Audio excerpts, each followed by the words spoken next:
Hey friends, welcome, namaste, thank you so much for being here.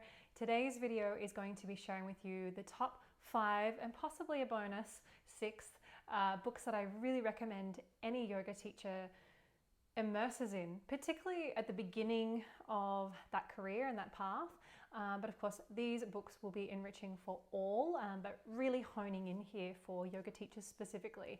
Now, to give some context, I've been teaching now at the time of recording for about a decade, and I've read a lot of books in the context of yoga that have been super inspiring, and therefore, as they have inspired my path as a student, naturally this has enhanced my capacity to teach from a more enriched place as well. But I want to give you 5 specific books that are going to really hone in on that teaching element of this great lifelong path of practice and studentship. So book number 1, it's not a rare one, it might already be in your collection, but it is Light on Yoga by BKS Iyengar.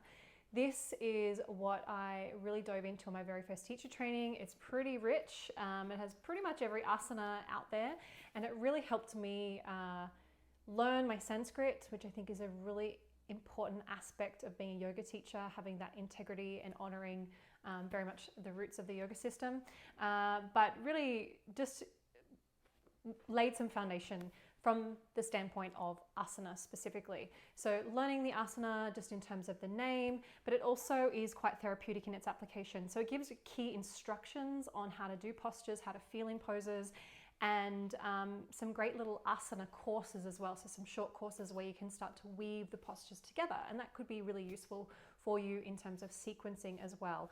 So I definitely think it's very much a Bible of asana, if you will, or like a encyclopedia or dictionary or whatever the correct appropriate name would be. But this is definitely a really potent toolkit to start with on the path of teaching. This next book is one that I love. It is a book by Donna Farhi. She was born in the US, but she resides in New Zealand, and she's definitely a senior teacher in the realms of yoga in the whole world, internationally. So this is her book, Teaching Yoga. And I like any of the teachers that I've ever mentored, I highly recommend it. It's on the to read list for them.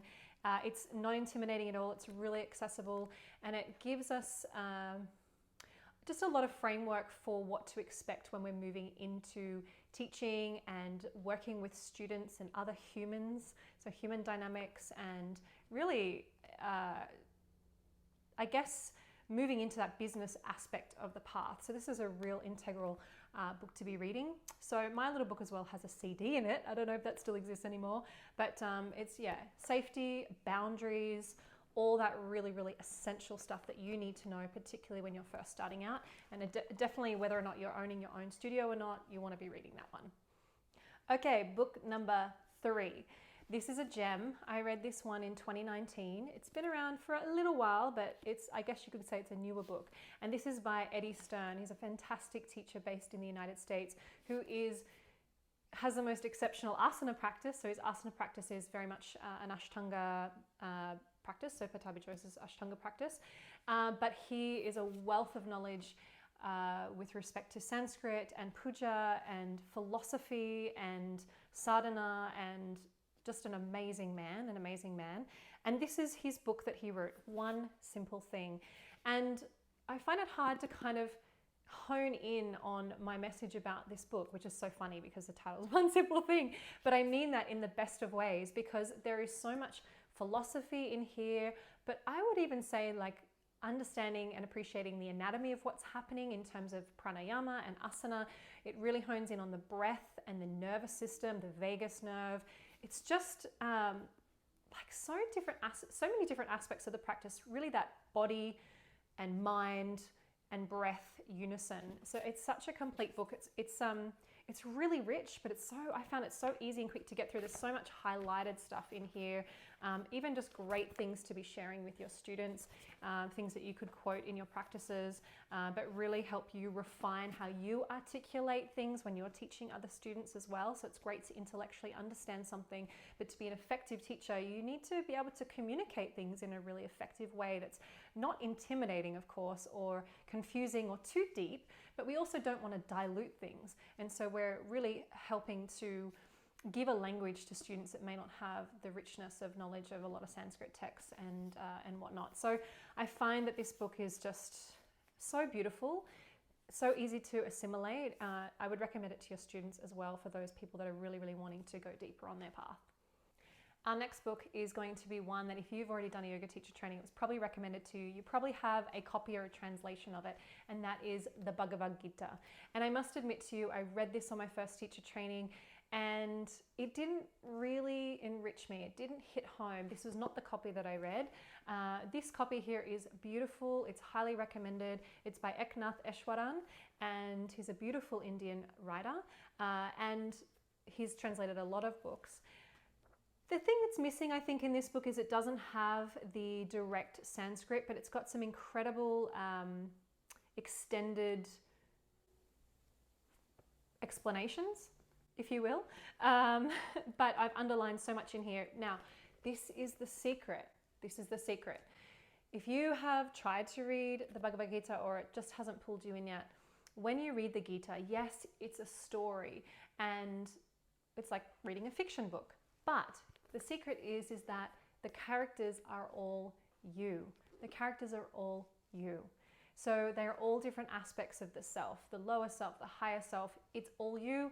It's all the same consciousness. So if you can read it knowing that each character in their own personal experience and conflict and wisdom that is coming through, and you know that that's all about you, it really gives us a greater sense of appreciation of our self, our lowercase and our uppercase self. So yeah, when I read it again, it was magnificent, and I've underlined so many different sections, and it really, it was just like an aha moment, 1000%, because I read it with a different mentality and appreciation, and therefore I got so much out of it, and it was just, I could not put it down. It became so easy to read. So if you've got it sitting on your bookshelf, it's time to crack it out. There are other great translations, other great options out there, but this is, again, one of the ones that I think is a gem, and certainly for students as well. But for you as a teacher, yes, it may not seem so practical, but it gives us this overarching appreciation for the philosophy of yoga and the wisdom of yoga, and it's quite humbling, and yeah, it's beautiful. Book number 5.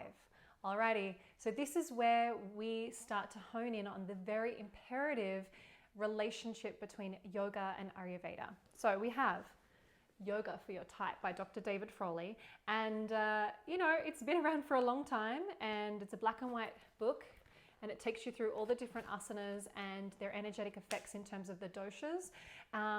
But it also gives you great sequences, so you can look at different sequences, particularly, and this is going to be really useful if you're working with students one-on-one and you're helping to create maybe a self-practice for them, or you're just working with them on a regular basis and understanding their constitution, or even understanding the dominant dosha that's present in the environment in terms of the season that you're in, right? It doesn't matter necessarily about that person's constitution, because we're all being influenced by the same weather and environmental aspects. So this is a really important consideration if you are teaching group classes, yeah? So in a group class, whilst yoga was traditionally taught one-on-one or in very small groups, if we can understand our environment, say, okay, right now it's summer, it's a hot day today, and so if I was teaching a yoga class right now, it would make so much sense to do a more pitta pacifying practice. And that way I'm serving everybody in the room collectively in an effective way that's relevant to our external environment. And so really understanding the relationship between Ayurveda and yoga, it's weird, it's not like there's even a relationship. They are part of the same philosophy and practice. They just have their own sort of subsystems and different approaches, but they're both serving mind, body, and spirit. So I really recommend this. I recommend this for you to work through on a personal level to really get a grasp of that doshic application before you go ahead and really start to use it in a therapeutic way with your students. But again, it's really easy to digest, and it's really the only book out there, I mean, maybe there's more, but by a really highly respected and regarded Ayurvedic practitioner, or doctor, I should say. So Yoga for Your Type, it's a gem. All right, guys, I promised you a little secret bonus one. So here it is. This is a book called Roots of Yoga. It's for the average person, pretty heavy duty. And there's a lot of content in here. It has been translated and really put together by James Mallinson and Mark Singleton, both who are doing amazing scholarly work. I think they're both from the UK, and I'm a huge follower of James's work particularly, but then Mark Singleton has an epic book, so this might be a bonus extra, an epic book called Yoga Body, and this is really delving into modern yoga, I guess. So I highly recommend checking that book out as well. But Roots of Yoga is for those of you that really feel a connection to understanding the roots of yoga. And that gives you a sense of great integrity. You have a fascination with India and Indian aesthetics and history and Sanskrit and philosophy and just the nectar of the practice. And in all transparency, I haven't actually finished this book entirely, but so far it's been incredible. And it's definitely been a book that I can read a section and then I can put it away because there's a lot to assimilate there. It's maybe for the brand new yoga teacher or brand new yoga, it might be a little bit too much because obviously there is a lot of Sanskrit in there, but they have really cohesively and clearly put it together in a way that I do find it is quite easy to assimilate and give context to. But again, it's a little bit more heavy duty. So perhaps the previous ones are going to be your go-to to start with. And as your path really opens and deepens, as does your own personal sadhana and practice, this is definitely going to be a beauty. I have great respect for these two men that have created and curated this work. We are very, very fortunate. I think actually Mark Singleton is retiring from his scholarly research. So, and they're both, if you don't know their work, they're both invested in basically scholarly research around yoga and spent a lot of time in India and trying to put the puzzle pieces together for us about the history of yoga. So I think that's pretty darn special and it takes a lot of dedication and diligence, absolutely. So there you have it. There are the 5 books and an extra 1 or 2 that I think every yoga teacher needs, particularly if they're starting their path as a teacher. But if you have another book that you think is epic that needs to be added to this list, please leave a comment below. Please let me know what you think. Have you read these books? What did you feel about it? Are you a yoga teacher? Are you a student of yoga? Are you considering doing yoga teacher training? Either way, I'd really appreciate it if you would give this video a like, a thumbs up, same, and stay tuned. I'll have more videos coming for you soon. We're going to delve into the top 5 books for Ayurveda. Yeah, delving into Ayurveda in a really accessible way. And for yoga in general, so the yoga student, when you're starting your path as a student, my top 5 reads for that.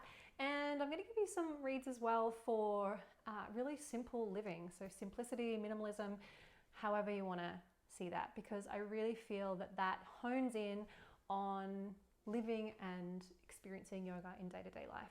Thanks so much for being here. See you soon.